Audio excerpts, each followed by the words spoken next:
Di sebuah kawasan terpencil di pedalaman Sarawak, tersembunyi sebuah hutan purba yang dikenali oleh penduduk Iban sebagai hutan langsir.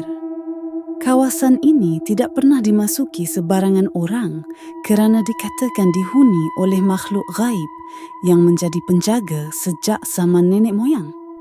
Tiada peta, tiada laluan, hanya kabus yang sentiasa tebal dan sunyi yang mencekam. Pada tahun 2023, 5 orang peneroka dari kampung Sungai Miri, Tok Ajan, Salim, Badu, Jalal dan Naim, merancang untuk masuk ke hutan itu untuk membuka tanah baharu. Mereka tidak percaya pada cerita lama. Bagi mereka, itu semua cuma kepercayaan karut orang lama yang takut pada bayang sendiri. Hari pertama, mereka membuka kawasan dan memasang khemah berhampiran anak sungai kecil. Malam itu, Naim terdengar suara adiknya memanggil dari celah pokok rimbun. Walhal adiknya berada jauh di kampung. "Naim, mari ikut aku.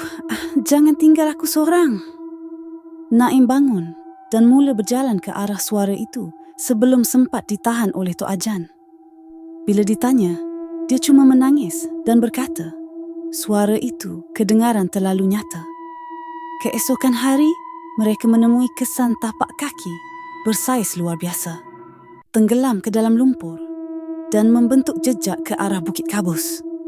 Bedu yang mengikuti jejak itu mula bercakap dalam loghat yang tiada siapa faham. Malam itu, dia hilang. Jeritan mereka memanggil Bedu dibalas dengan suaranya dari 3 arah serentak. Tapi, nada suaranya mendatar, kosong dan sejuk. "Tok Ajan, sini cepat. Aku sejuk." Esoknya, mereka menemui tubuh Bedu tergantung di atas pokok meranti tua, dengan darah meleleh dari kedua belah telinga dan mulut yang terkoyak senyum.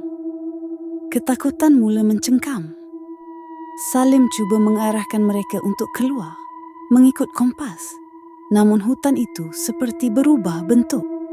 Laluan hilang, bunyi binatang terus lenyap, dan kabus menjadi semakin tebal. Jalal ditemui terduduk di tengah bulatan lumut hijau dengan wajahnya penuh kesancakaran. Di sekelilingnya terukir pada tanah, "Jangan sebut nama dia." Dia dengar. Kini tinggal Tok Ajan dan Salim. Mereka berlari ke arah yang mereka fikirkan sebagai laluan keluar.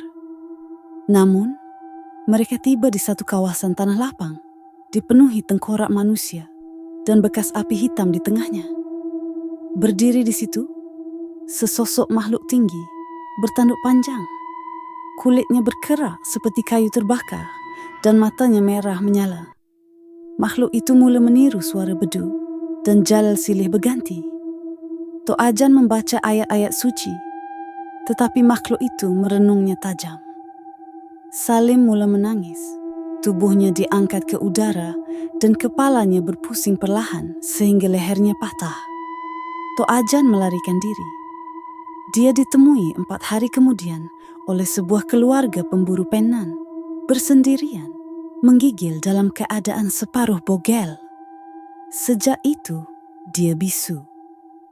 Satu-satunya tulisan yang dia coretkan berulang kali pada dinding rumahnya ialah, "Langkah terakhir di hutan langsir bukanlah langkah pulang,